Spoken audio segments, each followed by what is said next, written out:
जय हिंद दोस्तों। सबसे पहले आप सभी को विश्व जनसंख्या दिवस की ढेर सारी बधाई।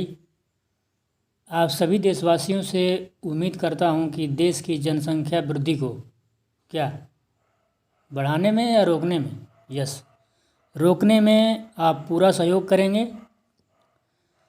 दोस्तों, आपको पता चल गया होगा कि उत्तर प्रदेश सरकार ने 2 चाइल्ड पॉलिसी बिल लागू करने जा रही है, जिनके प्रावधान बहुत कठिन हैं उन सभी के लिए जो 2 से ज़्यादा बच्चों को जन्म देते हैं।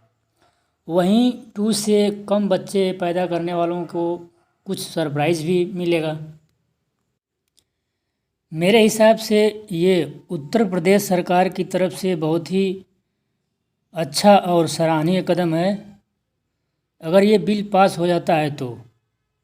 क्योंकि दोस्तों, पूरे भारत में उत्तर प्रदेश सबसे बड़ी आबादी वाला राज्य है, जिसकी जनसंख्या दिन पर दिन और बढ़ती जा रही है। दोस्तों, ये जनसंख्या की लेटेस्ट डेटा है, जिसमें उत्तर प्रदेश टॉप पर है एवं दूसरे नंबर पर महाराष्ट्र, फिर बिहार का नंबर आता है। इन तीनों स्टेट की हम बात करें तो यूपी और बिहार की पॉपुलेशन ग्रोथ महाराष्ट्र से काफ़ी ज़्यादा है और आने वाले 25-30 सालों में टोटल पॉपुलेशन के मामले में भारत चाइना को काफ़ी पीछे छोड़ देगी, जिसका सबसे बड़ा रीज़न है यूपी और बिहार की तेज़ी से बढ़ती हुई जनसंख्या। और इसका सबसे बड़ा कारण है दोनों स्टेट्स की तेज़ी से बढ़ती हुई फर्टिलिटी रेट। ये नीति आयोग की वेबसाइट का आंकड़ा है, जिसे आप देख सकते हैं कि किस राज्य की फर्टिलिटी रेट कितना है। दोस्तों, यहाँ पर फर्टिलिटी रेट का मतलब है कि वहाँ की एक औरत औसतन कितने बच्चों को जन्म देती है। जैसे कुछ स्टेट्स हैं जहाँ फर्टिलिटी रेट काफ़ी कम है, यानी 1.7 या फिर 2.3, जबकि बिहार की बात करें तो वहाँ की फर्टिलिटी रेट 3.3, जो कि बहुत ही ज़्यादा है। और उत्तर प्रदेश का फर्टिलिटी रेट 3.1 है, जो कि काफ़ी चिंताजनक है। बाकी और स्टेट्स के आंकड़ों को देखें, जैसे उत्तराखंड, पश्चिम बंगाल, तमिलनाडु, इनकी फर्टिलिटी रेट काफ़ी हद तक कम है और इन द फ्यूचर आने वाले 10-15 सालों में यहाँ की पॉपुलेशन ग्रोथ बिल्कुल नहीं के बराबर देखने को मिलेगा। क्योंकि दोस्तों, एक हिस्टोरिकल आंकड़ों की बात करें तो किसी भी देश या स्टेट की फर्टिलिटी रेट 2.1 या 2.1 के नीचे होता है तो वहाँ की पॉपुलेशन या तो डिक्रीज होती है या फिर उतना ही पर रुका रहता है। यानी आने वाले 50-60 वर्षों में उस रीजन की पॉपुलेशन मेंटेन रहती है। अगर फर्टिलिटी रेट 2.1 या 2.3 से ज़्यादा है तो उस रीजन की पॉपुलेशन काफ़ी तेज़ी से इंक्रीज करती है, जो कि वर्तमान में सबसे ज़्यादा पॉपुलेशन ग्रोथ का खतरा यूपी और बिहार की है। क्योंकि यहाँ की फर्टिलिटी रेट 3 से भी ज़्यादा है, जिसकी वजह से आने वाले भविष्य में जॉब की कमी, पानी की कमी, ज़मीन की कमी। क्योंकि दोस्तों, मैं अभी भी गाँव में देखता हूँ काफ़ी लोगों के पास जगह या ज़मीन या फिर घर की कमी रहती है, बट फिर भी बच्चे पे बच्चे पैदा किए जाते हैं। कुछ तो काफ़ी पढ़े लिखे लोगों को भी देखता हूँ पैदा पे पैदा किए जाते हैं, कोई मतलब ही नहीं है कि आगे चलकर इनका फ्यूचर क्या होगा। दोस्तों, इन्हीं सब आंकड़ों को देखते हुए स्टेट लेवल पर पॉपुलेशन कंट्रोल बिल को लाने की बात की जा रही है, क्योंकि हम पूरे भारत की बात करें तो मैक्सिमम स्टेट की फर्टिलिटी रेट 2.1 से कम है, जो कि वहाँ इस बिल को लाने की कोई आवश्यकता नहीं है। अब आप समझ गए होंगे कि पूरे भारत में इस बिल को क्यों नहीं लाया जा रहा है। अब जिन राज्यों की फर्टिलिटी रेट कम है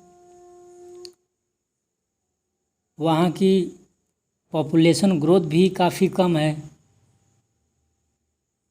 और उसका कुछ रीज़न है, जैसे लोगों का ज़्यादा एजुकेटेड होना, लोगों की क्वालिटी ऑफ लाइफ या अपने बच्चों के फ्यूचर को लेकर अवेयर होना, उनका सही से पालन पोषण करना। क्योंकि दोस्तों जितना ही ज़्यादा बच्चे होंगे वे इन सारी सुविधाओं से वंचित होते जाते हैं। इसलिए आज के समय में यूपी और बिहार में पॉपुलेशन कंट्रोल बिल लाना बहुत ही ज़रूरी है, और इसके लिए यहाँ के लोगों को ज़्यादा से ज़्यादा शिक्षित कराना, लोगों के स्टैंडर्ड ऑफ लिविंग में बढ़ोतरी कराना, जिसकी वजह से यहाँ के लोग 2 से ज़्यादा बच्चे पैदा ना करें। और इन्हीं सारी चीज़ों को ध्यान में रखते हुए उत्तर प्रदेश की सरकार ने एक बिल पास करने जा रही है, जिसका नाम है the Uttar Pradesh population control stabilisation and welfare bill 2021। अब आप कहेंगे कि क्या यह बिल आसानी से पास हो जाएगी? तो दोस्तों मैं आपको बता दूं, मेरे पॉइंट ऑफ व्यू से ये बिल उत्तर प्रदेश में आसानी से पास हो जाएगी, क्योंकि आपको पता ही है यूपी में योगी जी हैं। और सबसे बड़ी बात ये कि वर्तमान में उत्तर प्रदेश सरकार के पास विधानसभा में 2/3 से ज़्यादा बहुमत है, जिसकी वजह से अपोजिशन पार्टीज़ भी कुछ नहीं कर सकती। तो चलिए दोस्तों, अब समझते हैं कि इस बिल में है क्या। सबसे पहले तो जो लोग सरकारी नौकरी की इच्छा रखते हैं, अगर उनके 2 से ज़्यादा बच्चे हैं तो उनकी सरकारी नौकरी नहीं लगेगी। दूसरी, अगर कोई सरकारी नौकरी कर रहा है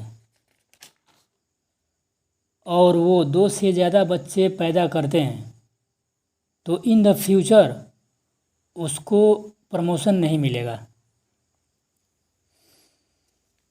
तीसरी ये है कि अगर कोई दंपत्ति एक बच्चे को जन्म देने के बाद नसबंदी करा लेता है, यानी वो दूसरा बच्चा पैदा नहीं करना चाहता, तो सरकार की तरफ से उसे एक फ़िक्स अमाउंट मिलेगा,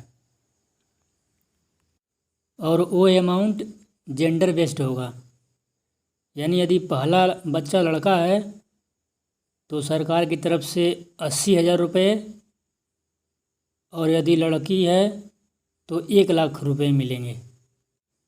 चौथी, अगर किसी के 2 से ज़्यादा बच्चे हैं तो सरकार के विभिन्न प्रकार की सब्सिडी उस परिवार को नहीं मिलेगी, और वो स्थानीय निकाय के चुनाव नहीं लड़ सकते। अब यहाँ पर हमें थोड़ी आपत्ति है कि सिर्फ स्थानीय निकाय के चुनाव लड़ने वालों पर ही क्यों, बाकी जैसे एमपी एमएलए लड़ने वाले लोगों पर क्यों नहीं लागू होता? क्या वे लोग 2 से ज़्यादा बच्चा पैदा नहीं करते? ऐसा तो है नहीं कि सारे एमपी एमएलए के लोग योगी या फिर मोदी की तरह हैं। चलिए कमेंट सेक्शन में आप बताइए, इन पर लागू होना चाहिए या नहीं? अगर लागू नहीं होना चाहिए तो क्यों नहीं? दोस्तों, हमें इस बिल की सबसे इंटरेस्टेड बात ये लगी कि अगर आपको 2 से ज़्यादा बच्चे चाहिए तो उस आदमी के पास 2 या 2 से ज़्यादा औरत होनी चाहिए। यानी आप समझ रहे हैं ना, इसे गलत वे में मत लीजिएगा। 2 से ज़्यादा औरत का मतलब आपको उन सभी से लीगल तरीके से शादी की होनी चाहिए, जो कि मेरे पॉइंट ऑफ व्यू से इस बिल का बहुत बड़ा डिसएडवांटेज है। क्योंकि दोस्तों, कुछ कम्युनिटी के बारे में आपको पता ही है कि एक आदमी कई औरतों से शादी किए रहते हैं, और अब तो और बढ़ जाएगी। खैर, ऐसे लोगों की संख्या काफ़ी कम होती है। तो ये कुछ प्रावधान हैं इस पॉलिसी के। आपसे रिक्वेस्ट है, कमेंट सेक्शन में आप अपना व्यू ज़रूर बताएं कि इस पॉपुलेशन कंट्रोल बिल में और क्या क्या कड़े प्रावधान हो सकते हैं, जिससे कि हम जनसंख्या पर काफ़ी हद तक कंट्रोल पा सकें। तो अभी के लिए बस इतना ही। Thanks for watching. May God keep you healthy.